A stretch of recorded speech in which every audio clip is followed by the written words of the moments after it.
It is my pleasure to have Dr. Andrew Owens here with us, and he's going to tell us about his new book, Desire After Dark. So, Andy, tell the audience a little bit about yourself. Well, thank you for having me so much. So currently I am a lecturer in the Department of Cinematic Arts at the University of Iowa. My research and teaching interests focus mainly around things like media historiography, global film and television history, critical race, gender, and queer theory, media industry studies. I also am very big into genre studies. Horror is sort of my main bag, as you might be able to guess from my book. So those are very briefly some of the things that I'm interested in both the classroom and also in my research.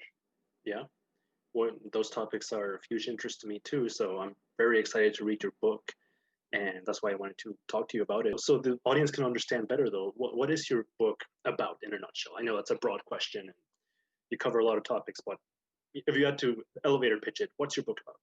Basically, the book is about why, since around the 1960s, I start in the year 1960, why is it that queer audiences in particular, and sort of as that term has evolved, throughout the years, that obviously in the 60s was very much a term sort of under fire, right? It was pejorative, but people were still thinking about the possibilities of recouping that, and that would certainly come to the fore in the late 80s. But it's really why historically have queer people gravitated towards the horror genre. That why do queer people find not only entertainment in the horror genre, but they find sort of places to connect personally, particularly through their own coming out processes, it coming out as either being gay or lesbian or trans or queer or bi or anything like that, that historically people have really gravitated towards this genre to sort of help them with that and to see kind of similarity between their own lot, what they feel as, as queer people, we often feel that we are outcasts in some way, at least in the beginning when we start about thinking about that process. And the horror genre certainly is obviously about otherness as well, sort of at its core, right? At least in the two figures that I examine most closely in the book, which are the witch and the vampire. And so historically, those figures are wrapped in discourses of otherness, of vulgarity, of not being normal, quote unquote, which is very akin to how a lot of queer people sort of feel themselves, at least initially, when they're starting to think maybe I'm not like other people. Right? And so the book takes that as its sort of central conceit and looks for about the past 60 years at several moments where that seems to be really at issue in Anglo-American media across both film and television. I know you did a ton of research for this and put a lot of work into it.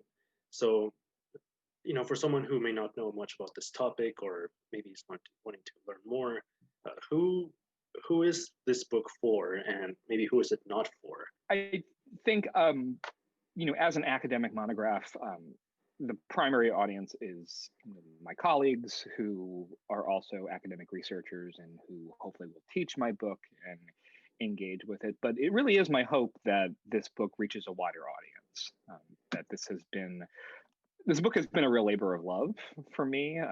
The people ask me, oh, when did the book start? Well, depending on when you I have a lot of different answers to that question, depending on how specific you want to get. But if we take it as this is a heavily revised version of my doctoral dissertation, I've been working on this book for the past 8 years. And so it has been the primary focus of my research for the past 8 years. And it really has been a labor of love in that way. And I want it to reach as broad an audience as it can. And so I think it's for certainly academics, but it's for people too, I think, who have an interest in the occult, like I did as a young kid. And that's, again, why I say this is sort of a labor of love or a passion project. This is something I've always been interested in. It wasn't just that I stumbled on it in my 20s. So I think that it is for people who are interested in learning more about how occultism has changed over the past 60 years in the United States, in Britain, right? And people who are interested in maybe how to think or learn a little bit more about, how to think critically about media, right? About how maybe we all, are bombarded with so much media every day that we don't realize that the media we consume, right, really has the potential to shape who we are and who we become and the way that we think about our relation to the world, right? And so I think it could potentially, and I hope, will be for people like that, um, who are interested in how what we consume ultimately kind of gives us a template for who we become. You kind of answered my next question, but if you could elaborate more on that, more specifically to the scholar readers, what do you hope that this book will teach them? Yeah, I mean, I think that in a lot of ways, I hope the book makes an intervention in two main ways, I would say. I hope that one of the things that I'm very adamant about in the book is following on other scholars who have come before me and probably said it much more eloquently than I have in the book, is that there was a political necessity or imperative, certainly in the 80s, the 90s, and the early 2000s, in terms of the media that we consume, particularly television, to see quote unquote positive representations, right, of LGBTQ people. And so organizations like GLAAD, for instance, publish a yearly report called Where We Are on TV, right, that count the number of queer characters that are on TV every year. And so the assumption being that positive representation will ultimately lead to progressive political change, right? Or at least that's the hope, right?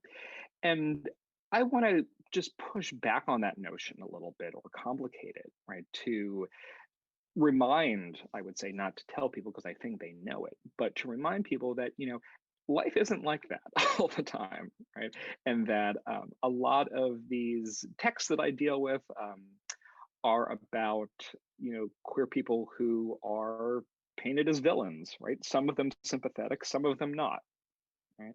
And I think in a way I want to remind people that queerness, at least as some queer theorists have put it, and what I take to heart very seriously, is a lot about, as Richard Dyer puts it, sort of outlawry, about living on the edge, about sort of reveling in your otherness in some ways. So that what Lisa Dugan calls homonormativity, the push to be, a gay person, but to assimilate sort of into straight culture, right, is something that this book really resists, right? And that reminds people sort of where they came from, and of their history, excuse me, in that sort of anti-assimilationist, I would say, vein, right, of sexuality, which in a lot of ways can be thrilling and agentive and exciting, and don't have to conform to the dictates of the straight world. So that's one thing that I hope the book can contribute. The other thing is that I really do want to take seriously, and I want readers to take seriously, the fact that there are people in the world that witchcraft is a real religion and has been recognized as such in the United States since the 1970s. Right? And so I want people to take that seriously. I want people to not think, oh, people who believe in witches and the supernatural or the occult are just crazy crackpots or whatever, or that the entertainment industry is simply exploiting this for dollars, which of course they are because the entertainment industry does that best. Right? But at the same time, these are people who take this very, very seriously, right? And who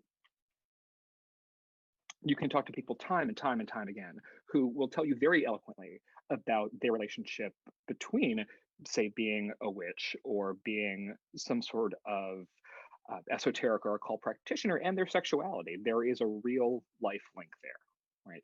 And even though that has been sort of filtered and fictionalized through the media that we consume, I want people to take that seriously. And I want people to respect the fact that that is a real phenomenon in the world. Oh, for sure. You touched a lot on what was going to be my next question, which was how will this book be important for those subcultures, whether it's queer subcultures, occult subcultures? It sounds like pretty spot on all the things you said, but anything else you can add to that? I think, I hope, I'm one small person and this is one book, but I hope that there is, I do believe very strongly in the power of seenness in media. When you feel seen by a particular television show or a particular movie, or even by a book by a particular author who, does describe exactly what you've been feeling, but you've never really been able to perhaps articulate it yourself, right? And that this person sort of says it, and you're like, yes, that is exactly it. Right? And I've encountered that before. I know a lot of people who have encountered that, in other parts of their lives.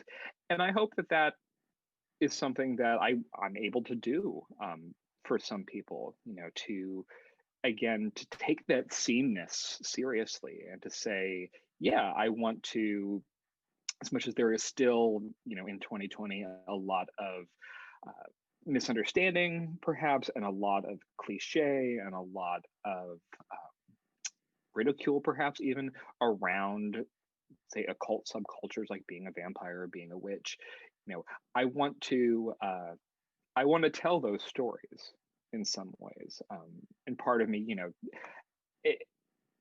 if I had to do the book over again, I would try to, if I could, to make it more ethnographic. I would try to include interviews with people, though being an academic, that's really hard because of something you have to go through called IRB, which is about using human subjects for research. But that's something that I really hope I can do in the future, right? If I continue in this line of research, which I hope I do, is to assure those people that I'm an advocate and that I am someone who wants to tell their stories the truest way that I can. There's always a next book, right? And a next book and a next book. Yeah, yep. Well, we're kind of going off of that topic into production and new stories. How do you feel or hope that this more awareness of this topic and these influences, as we think of them more critically, are going to affect productions in the future? I think that the horror genre, is here to stay. And one of the things that I hope my book contributes to, not only academics being reminded of, but maybe in a popular press setting or audience, is that genres are cyclical. Meaning that genres sort of come back around historically and over time for certain reasons. It doesn't just happen, in a vacuum, or it doesn't just happen capriciously. That there are certain reasons why certain genres appear at certain times. I think lately a lot of, this has maybe been for the past 10 years, I would say, a lot of sort of YA or teen television has been very interested in horror, specifically in the kind of occult horror that I've been researching, vampires, witches, that kind of thing. The CW, the TV network, has basically built its brand on that, more or less. It kind of rises and falls on that. So if you think about shows like The Vampire Diaries or the originals, Supernatural, certainly, that's been on for God knows how long. Just ended, which I believe is coming to a close or just ended. Yeah. So I think there is something really interesting about the fact that that market currently is very much youth targeted, right? Or at least teen, young adult targeted. That's something that certainly was a big part of the discourse of why Twilight was so successful, right? And sort of it hit a nerve, or it hit a niche when Twilight came out.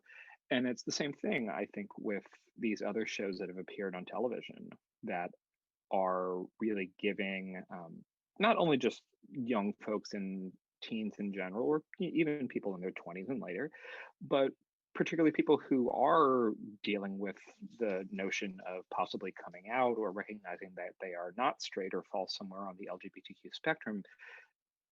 Again, that sort of template of otherness, right? That seenness of that sometimes it's okay to be an other, and that there are sort of pleasures that go along with that. And there are communities and subcultures that are formed around those identities that don't have to be all about, shame or disgust or being a loner.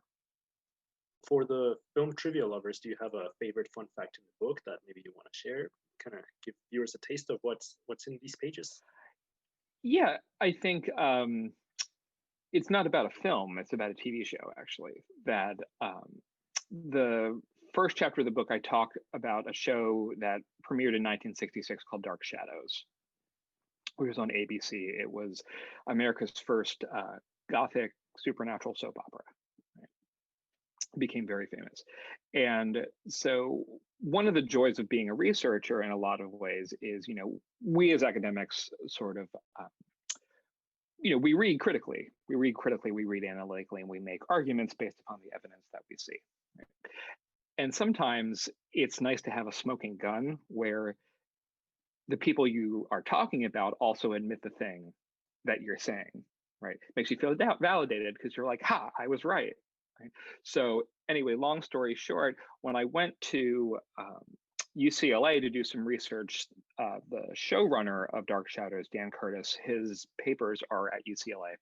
And I went there and I went into special collections and I looked at his papers and I was sifting through stuff and I found this memo from one of the script censors at ABC. So during the network era, 60s, 70s, 50s, all scripts had to be approved by a network censor, right? That had to read it and it had to be approved.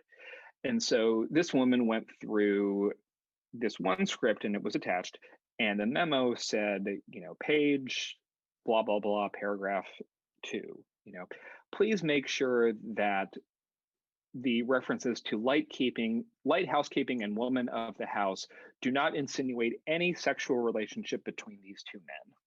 Right? And when I saw that, I almost fell out of my chair. Because I was like, see, I'm not just making it up. They knew about it. They knew.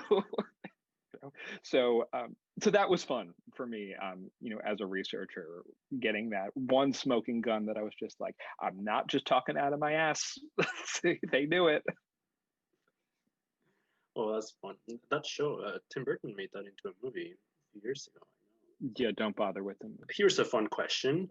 Who do you think is the biggest horror or queer icon? Do you think? Maybe not necessarily who you discuss, but someone who's the biggest icon, basically. Oh, God. Mine's so biased, at least in America, because I think it depends Yeah. also where you are. But to me, Elvira, I think, she's the mistress of the dark. Even though she's not on TV anymore. Yeah, I mean, yeah, absolutely. I mean, Elvira has such a huge following. Still, I mean, and the longevity of her career is really kind of amazing. And I still think, I'm not sure I would point to one specific person necessarily, but I still do think from my generation of people, and I purposely kind of didn't talk about this in my book because other people have done it at length and in probably, again, ways that are much more articulate than I could have. But I know that myself and people of my generation have such a profound fondness for Buffy. That Buffy still, to this day, that show meant so much to so many people. And I know that sounds corny to say, but, it did for me too. And that I think, that show really, in addition to some other flashpoints, kind of crystallized everything that I'm talking about in the book and really hit the right vein in the late 90s. Dr. Owens, thank you so much. Where can people pre-order your book? The book's available wherever your fine retailers are selling books, Amazon, Barnes & Noble, and also the website of my publisher, Indiana University Press. Awesome. Anything else you want to say to the audience? Anything you want to close with? Much love. Pre-order the book on Amazon. I will share a link. And how can people get in touch with you if they have any questions or if they'd like to reach out? Oh, yeah, absolutely. So I am on Twitter at AndyOwens85. that is also the same handle for Instagram, right?